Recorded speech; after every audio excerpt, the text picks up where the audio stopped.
my fellow minions, it is I, Lord Phantom, the master of any evil imaginable. Before we get into our evil agenda for today, make sure to hit the subscribe button to follow for more content like this. Hit the like button if you enjoyed this video and leave comments in the comments section below to leave feedback so I can improve my content. Today we are finally going to review every episode of Season 5 of the original Powerpuff Girls and give them a rating of Chemical X, Mediocre Episode, or Antidote X episode. If you don't know what that is, Chemical X episodes are good episodes, mediocre episodes are just that, mediocre episodes, and Antidote X episodes means that they're bad episodes. So enough with that, let's go. Monstra-City, episode 53A. The air date is September 5th, 2003, and the production code is 504. Fun fact, monsters and humans can't get along. The plot of this episode is that monsters from Monster Isle/Island move to Townsville after the mayor, Mrs. Bellum, finds a deed to it. The Powerpuff Girls attack a monster chicken only to find out it was moving to a new apartment and the girls get annoyed. They discover that the mayor's lawyer is advising the mayor to build a statue/toy factory on the island. Because of this, the Powerpuff Girls have to keep up the peace of monsters and humans having to live together. But eventually tensions rise and Townsville has had enough for one day and attack the monsters. Humans and monsters can't agree to live together, so the monsters go back to their rightful home and have the mayor sign something to give the monsters their island back. The mayor's lawyer gets what he deserves and the episode ends. So what do I think about this episode? Is it a peaceful monster or an episode or a whiny Townsville civilian? Actually, neither of those because it is a mediocre episode. The concept of Monstra-City is great at first, but comes off as forced and unnecessary. Even the monsters just wanted to be in peace from being discriminated against. The episode feels more like the monsters are in the right than Townsville. Townsville and the monsters do bicker back and forth. The Powerpuff Girls do try to keep the peace, but Monster Isle or Island is given back anyways. So the entire episode is pointless. Season 5 doesn't seem to be a good season so far, so let's move on to Shut the Pup Up, episode 53B. The air date is September 5th of 2003 and the production code is 504. Fun fact, the plot twist makes sense in this episode. The plot of this episode is that Talking Dog witnessed a crime, so he stays at the Powerpuff Girls' house while in witness protection. After Talking Dog is dropped off there, he has PTSD from the crime he saw, which I don't blame the dog. Seeing a bag of something can be led to thinking not the best outcome of what likely had happened, could have happened. As a result, he also has weird tics which come out as insults. The Powerpuff Girls get frustrated after being insulted so much, so to get hints for the crime. Eventually, after annoying everyone in the episode, Talking Dog reveals what the crime actually was, and it turns out to be a petty crime. But to a dog, it was serious. The episode ends with the final insult from Talking Dog. What do I think about this episode? Is it barking mad? Is it barking mad, or is it a good boy? It is neither because it is a mediocre episode. This is the second mediocre episode in a row, which means we could start to see an increase in mediocre and Antidote X episodes. Shut the Pup Up is an episode that is just mediocre because of the filler with the insults. I understand why the insults are necessary, and they do have a purpose, but the episode feels more like filler that could have been more expanded on. Dogs do act like humans after all, but do have the mind of a toddler. So it could be possible that Talking Dog overreacted and got put into witness protection for nothing, but better safe than sorry, right? Another episode that could be pointless, but actually has more of a point than the previous episode. Next up on the chopping block, I see a funny cartoon in your future. Episode 54A. The air date is March 25th of 2005, and the production code is 505. Fun fact, there is a parody of a nicotine commercial in this episode. The plot of this episode is that of a false psychic known as Madame Argentina and her goose sidekick Fred are stealing people's valuables, including the mayor's key to Townsville, which ropes the girls into this episode. The mayor is disappointed at himself for being fooled, but at least he doesn't act out of character in this episode. After going to each psychic in town, Blossom throws a dart at Madame Argentina, who leaves behind a path of tarot cards. After a few hijinks, Madame Argentina and Fred are caught and thrown in jail, and the episode ends with no music. What do I think about this episode? Is it awesome fortune telling or a sham? It is awesome fortune telling, which means it is a Chemical X episode. The narrator narrating the whole story is genius because it is unique to in the terms of the whole show. But it's essentially a homage or tribute to Rocky and Bullwinkle, a very old cartoon. Apparently, the mayor never reads the newspaper because if he did, there wouldn't be this awesome episode. The concept of a psychic medium stealing valuables is nothing new, but it gives a comedic twist to the trope by having the Powerpuff Girls use their powers at a minimum, and instead of the Powerpuff Girls defeating the psychic and sidekick by beating the crap out of them, they use voodoo dolls on a barbecue grill instead. On to the next episode. Octi Gone, episode 54B. The air date is March 25th of 2005 and the production code is 505. Fun fact, banana cream pie plays into the plot later on. The plot of this episode is that Bubbles finds out Octi has been mangled and she has to figure out who did it. While on the night of a major party, she starts suspecting everyone, excluding the professor. Bubbles also panics over Octi's missing leg. Later in the episode, Bubbles freaks out and starts acting out a character over a stuffed octopus. I know Bubbles is a small child, but Jesus Christ, isn't she reacting a little too far? Mojo claims to have Octi, but the professor admits to mangling Octi with a vacuum. However, by the time he tried to get the missing leg, it was too late. Bubbles had already found the leg, and the party had to start. Professor Utonium and Bubbles fixed Octi, and Mojo was inside the house eating the pie mentioned earlier. So after being confronted, he pukes because it was contaminated and the episode ends.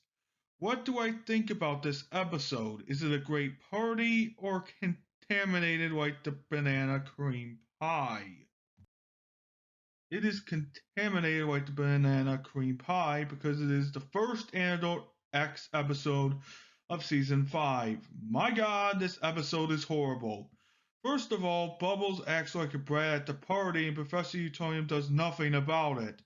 There is an alternate ending on YouTube, but it is too harsh in my opinion because of its dark nature. I will leave a link in the description below, so watch at your own risk. Bubbles does not get punished for her wrongdoings, but I do like to think she does get grounded, though at least. Even though Mojojo's punishment, not Mojojo's punishment, more like his such desserts is pretty good, it does not save this episode from being a bad episode. Horrible episode, horrible execution. let's move on to Host of the Town, episode 55A. The air date is September 12th of 2003 and the production code is 506. Fun fact, the professor is in the right in the episode. The plot of this episode is that the mayor wants the professor to fix his toaster, but Professor Utonium recommends him to seek actual help for fixing his toaster. But the mayor acts like a baby, so the professor has to put the mayor in a chair to restrain him, but he comes across Chemical X powder after pressing a button saying Dee Dee's quote from Dexter's lab. Did I forget to say that the mayor's a complete dumbass in this episode? Eventually, after Mrs. Bellum and the professor own the mayor hard, the girls give the mayor his milk and Antidote X covered toast, and he shrinks back to normal and the episode ends. So, what do I think about this episode? Is it like Professor Utonium or is it like the mayor's broken toaster? Actually, it is neither because we have another mediocre episode. Although there is character flannerization and the mayor gets hit hard by seasonal rot, the episode still has the professor act like an adult and be one of the few people to snap at the mayor, including Buttercup. I am sort of glad that the mayor got left on a skyscraper because it is what he deserves in this specific episode. Even the mayor for previous seasons wasn't this stupid. And even though he was childish, he wasn't this annoying to begin with. So what happened? Seasonal rot. End of story. Enough of my miniature rant. Time to move on to Divide and Conquer, episode 55B. The air date is September 12th of 2003 and the production code is 506. The fun fact is that the Amoeba Boys learn how to multiply and become a threat. Plot to this episode is that the bacterial villains and Powerpuff Girls both learn how to use math in their own unique way, with the girls having the upper hand. Even though Buttercup has difficulty with math, all the Powerpuff Girls defeat the Amoeba Boys. And the episode ends. But I do want to add my own little thought to it. After the Tangerine splits and the Amoeba Boys learn, does that mean that they're technically intelligent enough to multiply? So, what do I think about this episode? Is it a plague of an episode? Or is it a great sterile episode? It is a great sterile episode, meaning it is a Chemical X episode. The girls using their new knowledge to defeat a usual non-threatening villain is pretty cool and unique for the show. Even if the Amoeba Boys were a threat at this time, it means character growth. The Amoeba Boys, once petty, have become big-time criminals that one time and are worthy of being one of the girls' most formidable villains. The concept is really great and very educational for people that want to learn math, even though I would still recommend going to school. And this is personally one of my favorite episodes because of that fact. So let's move on to the next episode. Burglar Alarmed, episode 56A. The air date is September 19th, 2003, and the production code is 507. Fun fact, the burglar must be new in town because he doesn't know the Powerpuff Girls. The plot of this episode is that a burglar breaks into the Powerpuff Girls' house, and the girls have to stop him before the professor wakes up.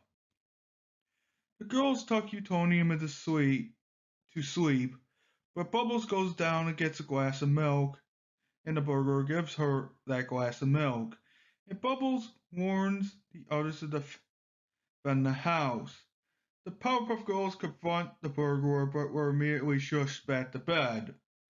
And after that, a cartoon chase eventually ensues and they defeat the burglar and kick him out.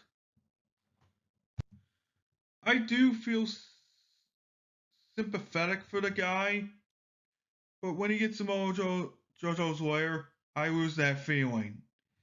Even if he wasn't robbing, he should just know in Townsville he's gonna get nothing. He's gonna get nothing there. So, what do I think about this episode? Is it safe or pit clean? It is safe because it is a Chemical X episode. The concept may be unoriginal, but that is because of seasonal rot, I believe. However, the show itself turns it on its head and adds superpowers to the mix, making it interesting and a little bit funny. There is a part of the episode where the burglar jumps around using the light head from the ceiling, and it was funny. And the burglar is just very unaware of his surroundings also. So he doesn't realize he's in Townsville, not in a regular city. So also Professor Utonium did assist in saving the day unintentionally. Let's move on to the next episode on the chopping block. Shotgun Wedding, episode 56B. The air date is September 19th, 2003, and the production code is 507. The fun fact is that Professor Utonium gets traumatized once again due to his own curiosity in this episode. The part of this episode is that the professor tries to research Fuzzy but ends up as his bride as a result of tripping into mud and flowers. Utonium does try to run away but runs into the house of Fuzzy, resulting in the mishap.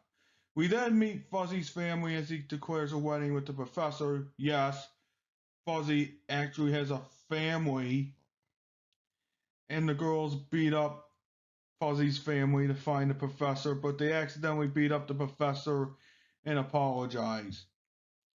Fuzzy then proceeds to take his mud and flowers to have sex with, basically. It is a shotgun wedding indeed, but what do I think about this episode? Is it a peaceful wedding, or is it entirely pointless? Actually, neither of those, because it is once again a mediocre episode. The premise is great, but basically, Utonium should have done more research via some sort of machine or drone. The professor probably figured in person would be a lot more useful.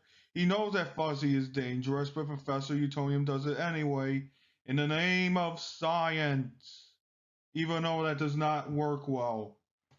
This episode is really often remembered for the sexual innuendo where Fuzzy basically has sex with mud and flowers. So yeah, I think it's best to move on from this episode and forget about it.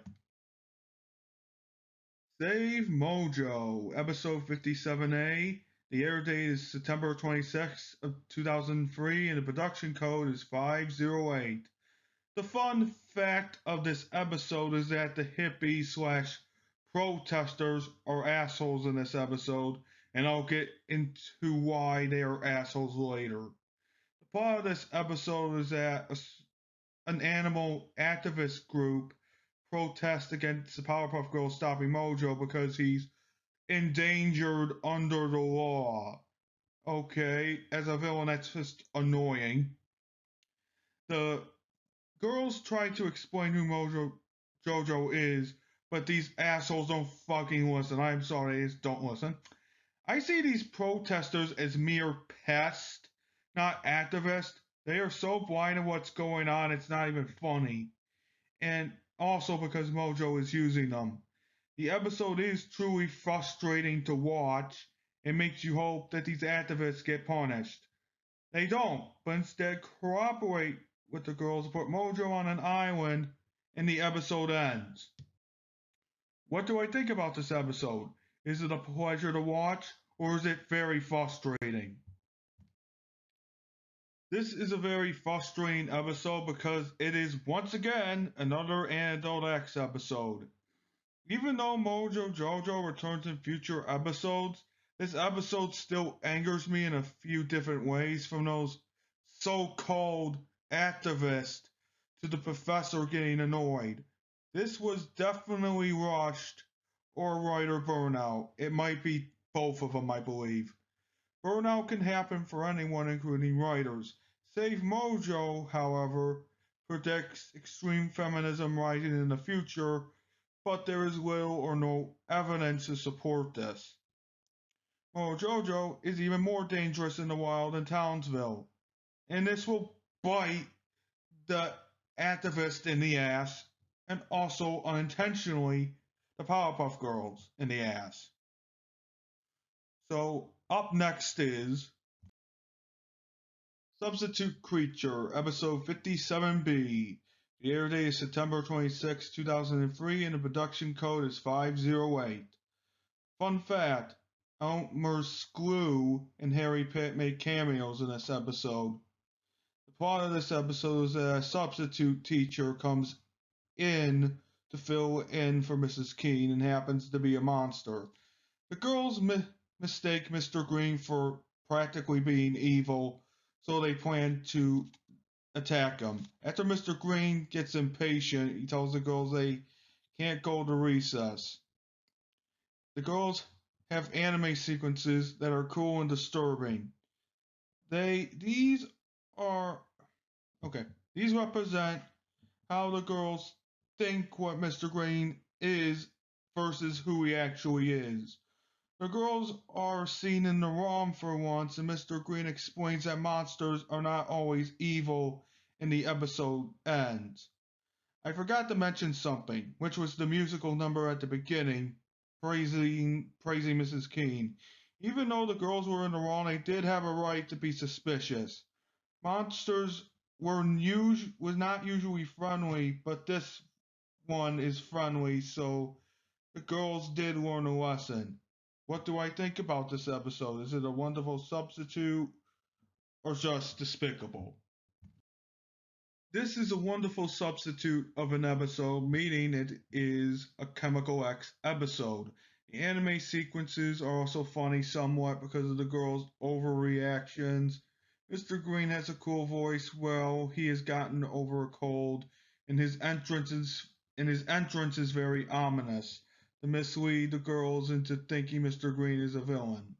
It really does help the episode by being one of the better episodes of season 5, and has a unique plot by having a monster creature be the substitute who turns out to be very nice to children.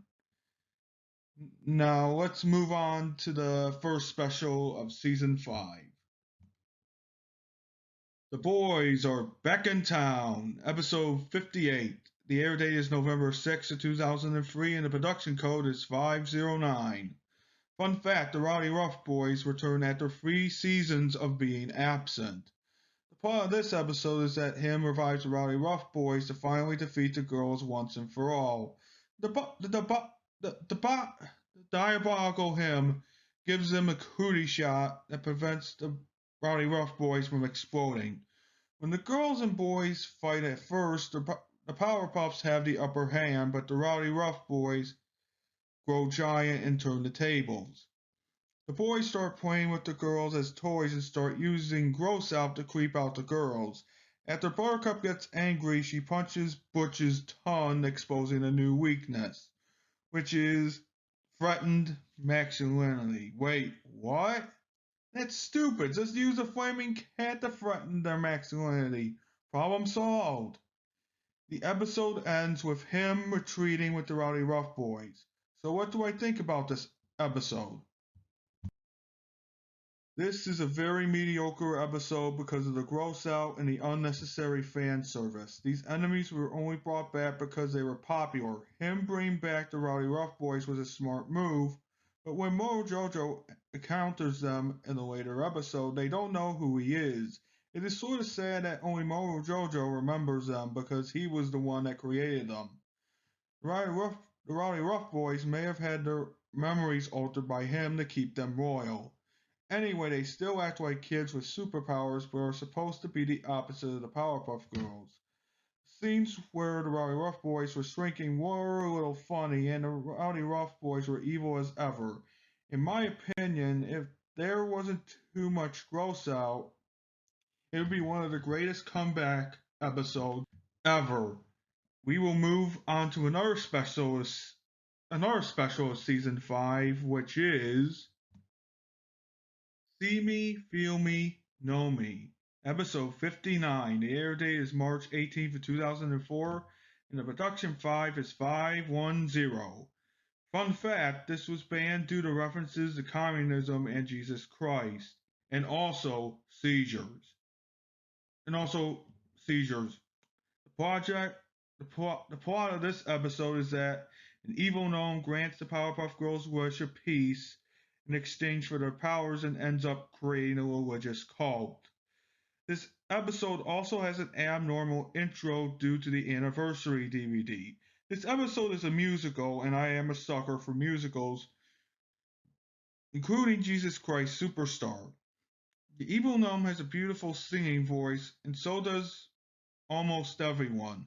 The girls do sound off, but I know they aren't usually singers at all.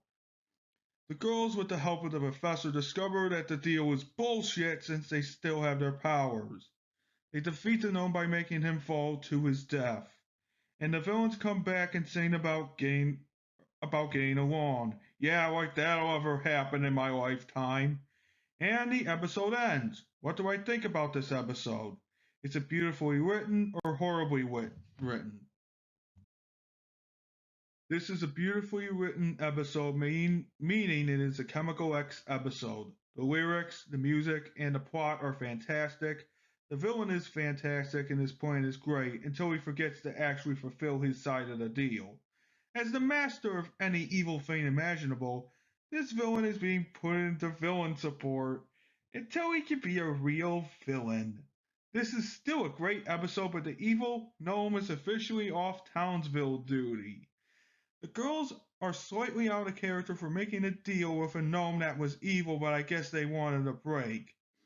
The only other problem with this episode was that it dragged and it dragged, and I mean dragged. Felt like it took so long to get to the next song. But that is just me, so let's move on to the next episode. PPGs, episode 60A. The air date is November 13th, 2003, and the production code is 511. Fun fact, fear takes over the girls. The plot of this episode is that the Powerpuff Girls find someone had an accident on their bed and starts blaming each other for it. Throughout the episode, the girls start becoming suspicious of each other, which starts to lead to fear after telling the professor, the mayor, and Miss Keene. The accident also distracts them from crime fighting. At the end of the episode, the main culprit is revealed to be Mojo, and his reasoning is because he hates him. Then Mojo laughs, causing himself to basically have an accident on the bed. The girls giggle and Mojo gets embarrassed. What do I think about this episode? Is it bad written with problems or clean? Well, neither actually, because we have another mediocre episode. Mojo's plan is him doing it out of spite and does nothing but exist as filler. This does have one good moment in the episode, and it is when Professor Utonium tries to comfort Buttercup, but instead makes her more confused. The entire episode drags on and on, waiting for something to happen. This episode feels more like filler until you get to the next episode. It doesn't serve any purpose whatsoever, except for peeing episode. That's just it. It is just there to fill the episode requirement for the season. A very mediocre episode from a mediocre season. So let's move on to the next episode on the chopping block. Toy Toys, episode 60B. The air date is November 13th, 2003, and the production code is 511. Fun fact, this is the first time Princess sees or meets the Rowdy Rough Boys. Part of this episode is that Princess finally meets the Rowdy Rough Boys but gets rejected, so she seeks the Powerpuff Girls to help her. Princess Morbuck still has a fantasy to be a Powerpuff Girl even though she's evil. She meets the Rowdy Rough Boys and wants to join them, but as I said earlier, she gets rejected because she's a girl. Princess comes running to the Powerpuff Girls to get help and agree to help after Princess gets kicked by Brick. By the way, Princess has a secret warehouse where her weapons are kept, and the Powerpuff Girls think of a plan. Their plan is basically to give their weapons to the Rowdy Roughs by interesting them in said weapons. The plan works and Princess is shocked, ending the episode. What do I think about this episode? Is it a useless episode or awesome? It is an awesome episode, meaning that this is a Chemical X episode. This episode finally puts Princess Morbucks in her place and shows us at the same time that she has her own desires and dreams, which we got back in season 2. The Rowdy Rough Boys act more like themselves and cause chaos and destruction all over Townsville. The Powerpuff Girls get into more fights with them later, I believe, but could be wrong. Even when Princess was temporarily on the girl's side, she was still a pain in the ass for anybody to deal with. Powerpuff Girls did the right thing by flying away at the end of the episode because nobody likes Princess except her dad. Let's move on to the next episode. See No Evil, episode 61A. The air date is November 25th of 2003, and the production code is 512. Fun fact, cave pups are a nice touch. The part of this episode is that a frozen caveman and mastodon fall out of the museum and steal the mayor's seeds. The episode starts in the past where caveman mayor buys seeds. A criminal and his mastodons steal the seeds and get frozen in the lake. Years later, the mastodon and caveman get fought out, as I said before, accidentally by a security guard. The security guard immediately gets fired for incompetence, or I believe so.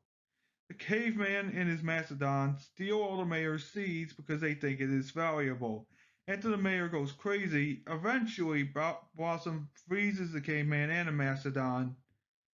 So, what do I think about this episode? Is it a frozen spectacle or a tar dump? This is a frozen spectacle of an episode, meaning it is a Chemical X episode. From the past intro to the mayor going crazy, I think this might be one of my favorite episodes yet. The caveman's yell adds to the episode by making it more authentic. As I said before, caveman, the caveman equivalents of the Powerpuffs are a nice touch, as well as the mayor. When an episode of a cartoon usually starts in the past, it starts like See No Evil or Ugg from SpongeBob. That's just facts. And before we move on to the next episode, thanks for 49 subscribers. Hopefully I'll be able to make more content like this to entertain all of you. Now let's move on to the next episode. City of Clipsville, episode 61B. The air date is November 25th of 2003, and the production code is 512. Fun fact, there are references to Cover Up, Monkey See, Doggy Do, and Monkey See, Doggy 2. The plot of this episode is that the Powerpuff Girls recall their past while doing some spring cleaning. It is basically a glorified clip show that really has no purpose of being there except to show us teen versions of the Powerpuff Girls / Rowdy Rough Boys, which has boomed up in popularity for some weird reason, and the lips are also very, very, very uncanny. I don't know why, it is just uncanny. This episode is filler from beginning to end with new clips mixed in, of course. Later in the episode, the citizens of Townsville barge into the Powerpuff Girls' house for no actual reason whatsoever, and the professor will have to invest in a security system because of this. Well, that is what he should do, but I doubt that would actually happen in the series. What do I think about this episode? Is it a great episode or a horrible episode? Well, neither, because it is a very mediocre episode. Although the concept is good, the execution of it feels very, very rushed. I do like some of the new clips, but they feel like cutaway gags. The baby clip is one of these examples because of the professor innocently making something to keep the girls young forever. I feel the professor would never do anything like that because he would want the girls to move on with their lives and have their own families and careers. Anyway, I thought that Mrs. Keene and Professor Utonium would be the ones to get married, but okay, that's fine because Mrs. Keene is still their teacher, by the way. The Powerpuff Girls are in character the whole entire episode, and just themselves, unlike other episode.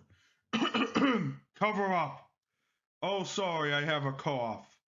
So at the end of this episode, we cut to the professor and the Powerpuff Girls drinking hot chocolate, remembering about the time Townsville broke into their house and the professor had to get a security system. Let's move on to the next episode, which was the fight before Christmas, the Christmas special. La la la. The air date is December 12th of 2003. Fun fact, everyone hates Princess, including her servants. The plot of this episode is that Princess goes to the North Pole to change the naughty and nice list to her own desires. As a result, she became a Powerpuff Girl. It is up to the girls to get to Santa first and reverse Princess's plan. Princess basically goes to Santa's workshop to become what she always has ever wanted. But little did Princess know, you never fuck with Christmas ever. Look at Jack Skellington, for example. Jack had to learn the hard way and had regrets for his actions once he realized what he was doing was fucking wrong. Princess, on the other hand, is a brat that is too spoiled to realize what she did was wrong. She thinks she deserves everything, but she needs a well-deserved timeout. At the end, though, Princess is taken down a peg through the permanent naughty list. What do I think about this episode? Is this a great Christmas special or a horrible Christmas special? It is a great Christmas special because not only because of its special opening, but also the Christmas story reference. You'll shoot out your eye, kid. The Powerpuff Girls and everyone roast Princess like marshmallows over an open fire. The girls also list Princess's misdeeds across the entire series. Adults in the Powerpuff Girls universe loves this holiday as much as the kids do. It is really surprising that the adults love Santa, but this is a kids show after all. Also, I love when Princess screams at the end of the episode because it sounds like music to my freaking ears. After all these princess-centric episodes, this just deserts punishment came in the form of the permanent naughty list. This list does make sense, but what if somebody on that list does become nice? Do they still get cold, or does Santa boop his nose and put them on a nice list? Please answer these questions because I don't really know the answers to these questions. Santa uses the Powerpuff Girls to deliver presents to all the nice people in the world, and it ends with the professor and the girls opening their presents. So let's move on to the next episode, shall we? Lying Around the House, episode 62A. The air date is January 9th of 2004, and the production code is 513. Fun fact, the monster in this episode is a manifestation of lies and feeds on them. The plot of this episode is that the girls' lies have turned into a monster to cause destruction around the house. The episode begins with the professor giving the girls liver and onions for breakfast while the professor taunts them with pancakes. After that, the professor goes to work. The Powerpuff Girls just want to play with the professor, but he goes to work. The Powerpuff Girls and the Professor are assholes to each other and act really rude to each other, but own up to their lies in the end. Professor Utonium has a speech at the end about about not lying, and the episode ends with the mayor having a monster problem. What do I think about this episode? Is it a box of lies or a normal episode?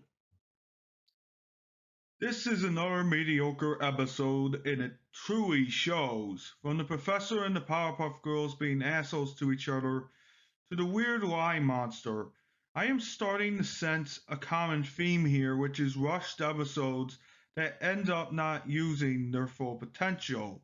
This is probably due to Cartoon Network demanding more episodes of Powerpuff Girls, and seasonal rock can also be the culprit. Because of this, lying around the house is more of a filler episode than a moral episode teaching a lesson on how not to lie. The monster is not even defeated by fighting, but telling the truth, which is unique and helps ease seasonal rot and keeps the show sort of fresh, but it feels less Powerpuff, if you know what I'm saying. So let's move on to the next episode on the list.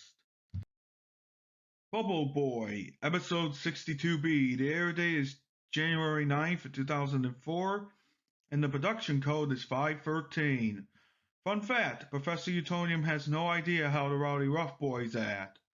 The plot of this episode is that Bubbles impersonates Boomer, while the Powerpuff Girls think of a plan to capture the Rowdy Rough Boys.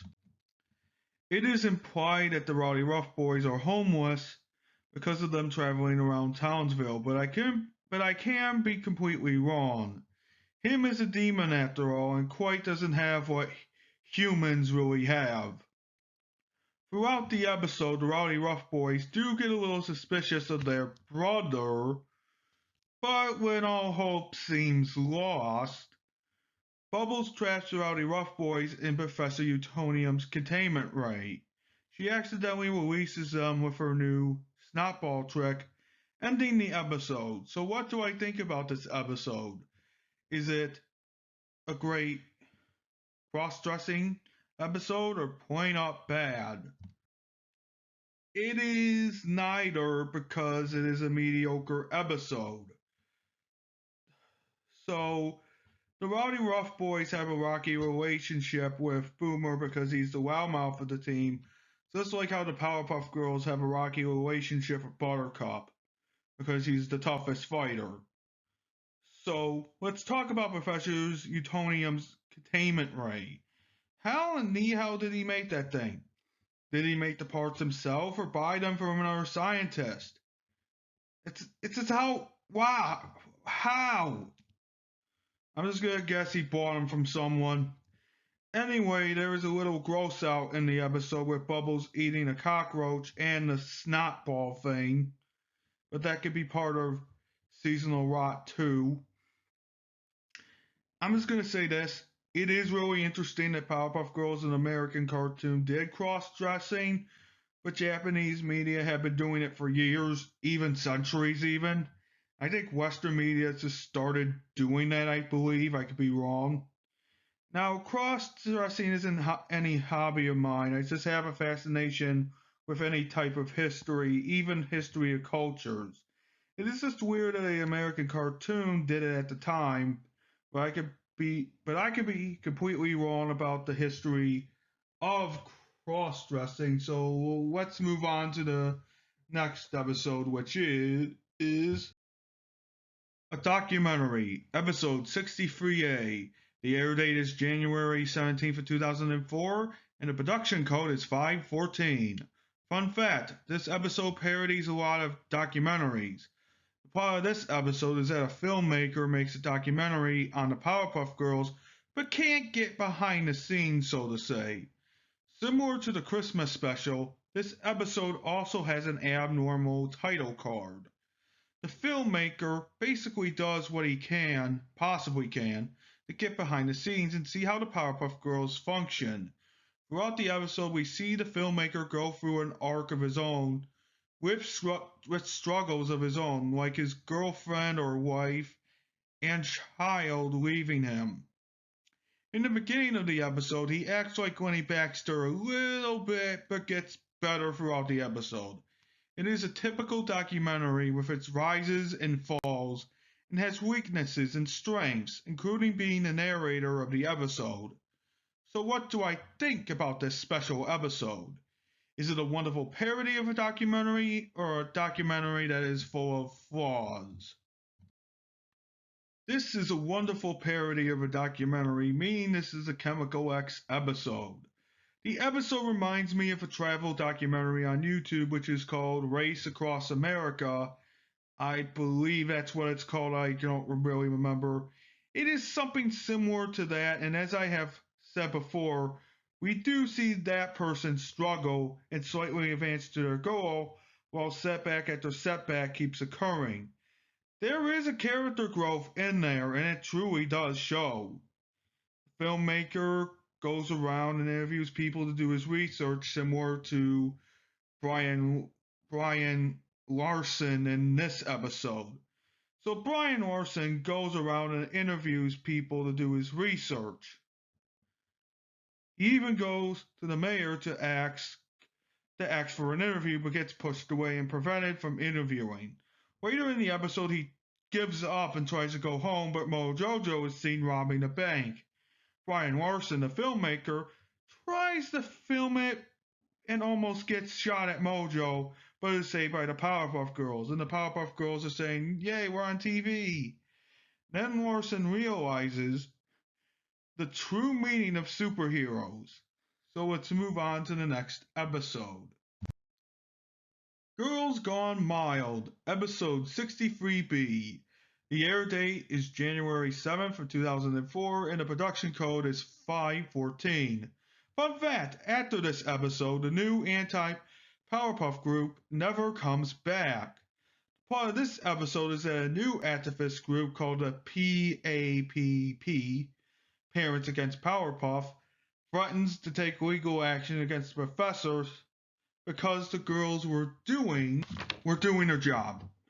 The girls end up annoyed because Townsville's parents are so fucking dumb for signing that petition, that damn petition. The entire episode is basically showing us more of Townsville's stupidity and how the Powerpuff Girls are needed, despite being shown before that Townsville really does need them. Villains from Samurai Jack come and wreck shit up, forcing the Powerpuff Girls to hide inside Mr. and Mrs. Practice's house, the head of the activist group. After almost dying, Mr. and Mrs. Practice quickly apologize and beg the girls to forgive them. Oh, I'm sorry, that's not the real end of the episode. They just say, "Okay, you can fight again." So, what do I think about this episode? This is one of the worst episodes of the season, if not the whole series. My god, this episode sucks. The Parents Against Powerpuff group should have been punished in a very unique way, like being forced to do community service or something that would save this episode for me. Mr. and Mrs. Practice are the biggest assholes of the episode for being brainless and shoveling the blame onto the girls when the parents of Townsville should be teaching their kids, not blaming the Powerpuff Girls. Or you have an injustice situation.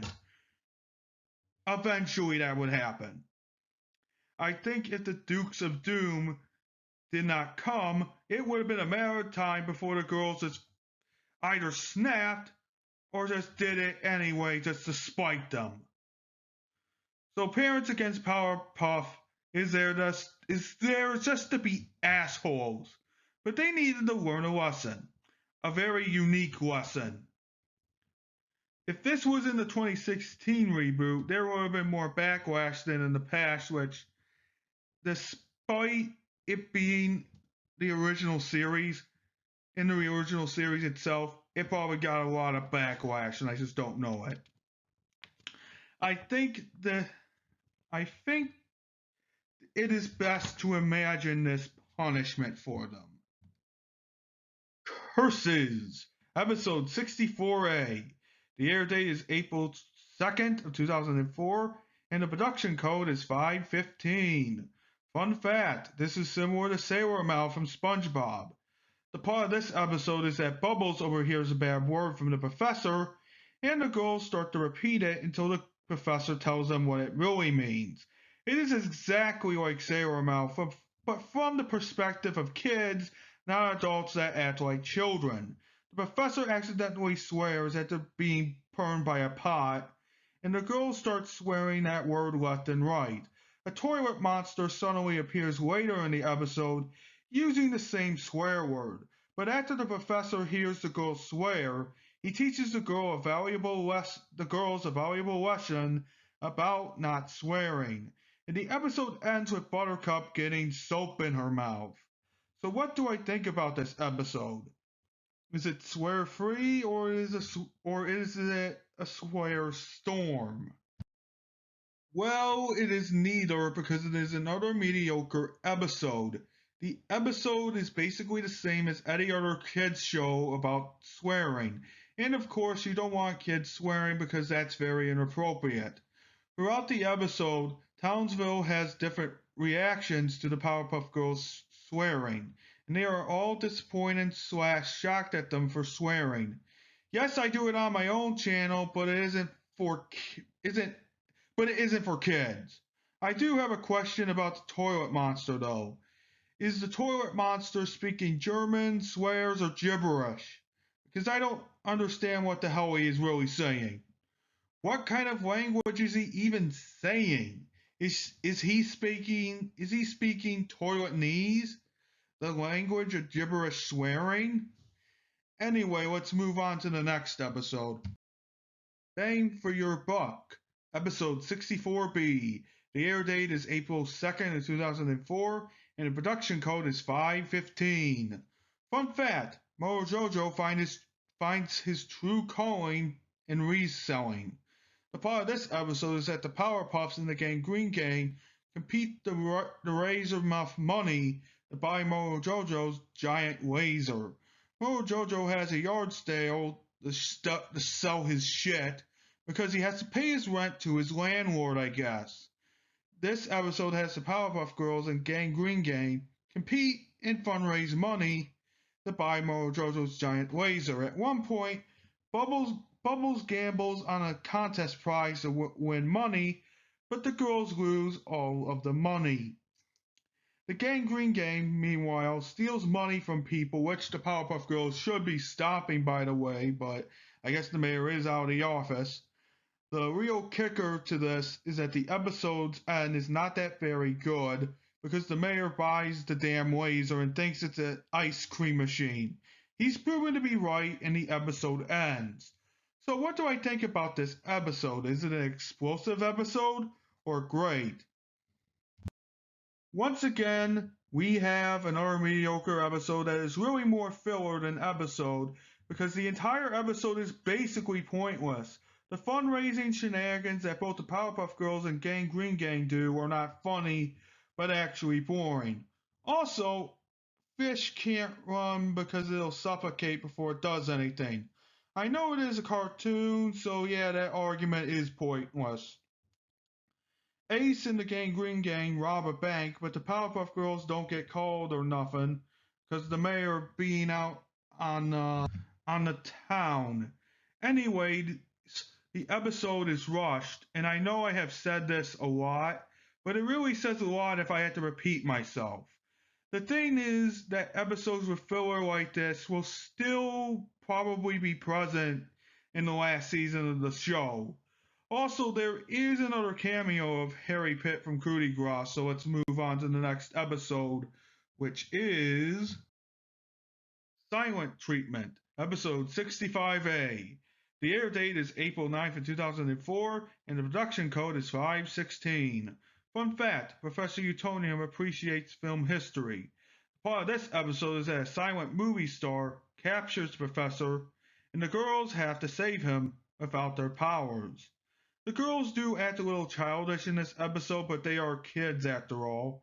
The silent film throughout the episode is very incredible for a tribute to the silent film era. The Powerpuff Girls do eventually defeat Max von Nectrite, the antagonist of the episode, after he gets thrown by an ape. He eventually goes back into the projector room and gets confronted, and tells his sympathetic backstory, which leads to the professor getting his voice taken. So is this episode a classical film or too cheap? This is a classical film of the ages because it is a Chemical X episode. The episode is very similar to cartoons from the silent era. I believe there is a SpongeBob reference in this episode somewhere, but I can't remember. Max von Nectrite, the episode's main villain, has a plot similar to Ursula from The Little Mermaid, but instead of beauty, it is wanting himself to receive fame and fortune. The antics are very familiar to what cartoons of the silent film era would do. Poor Professor Utonium gets his voice swapped out because of the man's greed, or something else. But I like to think Max von Nectrite eventually gave the professor's voice back and went on to retire from the film industry. Even though I sometimes give shit to episodes, it is usually deserved, but I don't harass the writers, and I learned to not do that anyway. The episode is a great recreation of silent film and should be watched to understand film history. So without further ado, let's move on to the final episode of Season 5. Sweet and Sour, episode 65B. The air date is April 9th, 2004, and the production code is 516. Fun fact, the furry criminals are voice acted by the Powerpuff Girls voice actresses.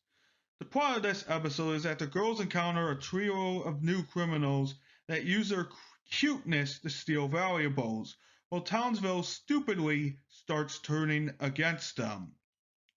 Throughout the episode, these furry criminals use their cuteness to commit crimes, and Townsville thinks it's cute for them to commit crimes. Breaking news, okay? Crime does not equal cute, even if you are a cute animal. Villains like me don't like that shit because it is too easy to pull off, and we want a challenge, so we don't do that. So what do I think about this episode? Is it cute or a turd of an episode? For the season finale, it is a turd of an episode, meaning it is an Antidote X episode. The mayor is useless as ever in this episode and even scolds the girls for bringing them into his office. Townsville's citizens protest outside the Powerpuff Girls' house because they're not only assholes but complete dicks in this episode. I would understand if they were under a magical spell, but nope. They are doing this completely of their own free will. Hell, I would offer the Powerpuff Girls to help them put these assholes in their place. They probably reject my offer, though. Even at the end of the episode, the narrator loses his grip on reality a bit because of the furry criminals. Come on, man. You're the narrator. Have some dignity. Anyway, the girls use children to punish the furry criminals for their crimes. So before I move on and even rant even more, we will move on to my personal worst, best/best episodes of season 5, and then the pie chart. So here are my personal best and worst episodes of season 5. Let's start with the best first. So number 3 is I See a Funny Cartoon in Your Future, episode 54A, It is a pretty good episode, and it does parody Rocky and Bullwinkle pretty darn well, as I say so myself. And I never watched Rocky and Bullwinkle, but I did watch Looney Tunes as a kid. But hey, this is a great episode, very unique for the Powerpuff Girls universe, and it does something with it instead of doing nothing the whole episode. So number 2 on my list is Substitute Creature, episode 57B. So in this episode, Mrs. Keene is out, and there's a substitute creature or teacher named Mr. Green who happens to be a monster. So the Powerpuff Girls overreact very, very, very badly, and then try to beat the shit out of him. But it does not work out well at the end of the episode. And the anime sequences are so fucking good. Somebody has to get, you know, paid for that. Somebody has to get paid for that. They need to be paid a raise for that. Because I like anime sequences like that. So, number 1 on this list is a documentary, episode 63A. It's at number 1 because I like how the character development grows in a documentary with the filmmaker trying to do everything in his power to get to them, trying to get an interview with everybody so that he could just make his documentary accurate, you know? That's what a real documentary filmmaker does. He goes behind the scenes to do that. So, those are my best episodes. And my personal worst episodes of the season are, of season 5 anyway, is number 3, Octi Gone, episode 54B. My god, this episode was horrible. It was horrible. You made Bubbles a, a fucking brat, basically. An over jealous brat like princess. My god. Jesus. But I think Professor Utonium did punish her after the party. I just like to think that. I like to think that.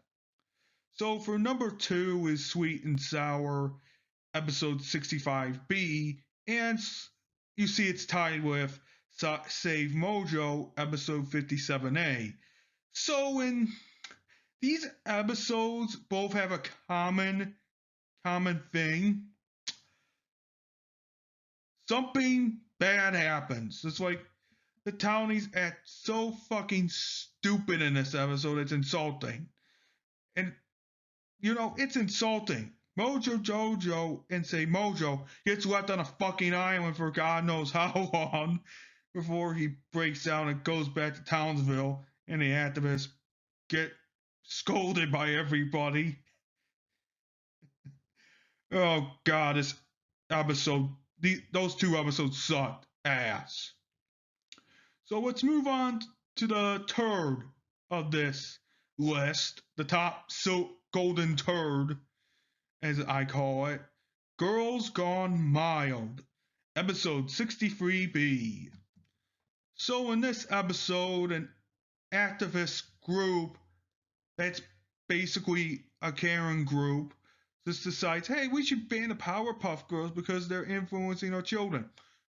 Bitch, that's what you are. Your parents, bitch. Your parents.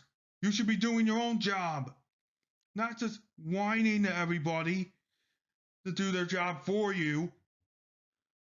No wonder Professor Utonium probably got annoyed after this episode. He probably just fucking sued them into oblivion. I like to think that. I like to think he sued them into oblivion. And the parents just realized, oh my god, what the hell have we done? And yeah, that's my personal list of the best and worst episodes of season 5. So let's move on to the pie chart here.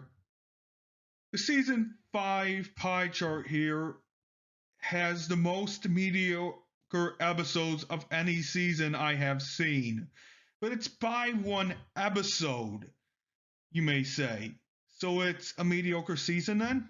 Yeah, it is a mediocre season, but as you can see here, the Antidote X episodes are still in the minority here, so we might have bad Antidote X season in season 6, but I really don't know. I might say, hey, there's no Antidote X episode season, so yeah. So let's move on to the mediocre season rating. And as you can see here, it is a mediocre season. And it is the first mediocre season, actually. It is the first mediocre season. And hopefully there's no Antidote X season on here, because if there is, what am I gonna do? Do nothing. So yeah, that's everything. And if you're wondering about the extra pie charts, I got rid of that because, well, for the comparison, I'll do that in the final season, the final video of the series I'm doing. So yeah, I'll see you guys next time when we do another creepypasta, which is Dead Bars.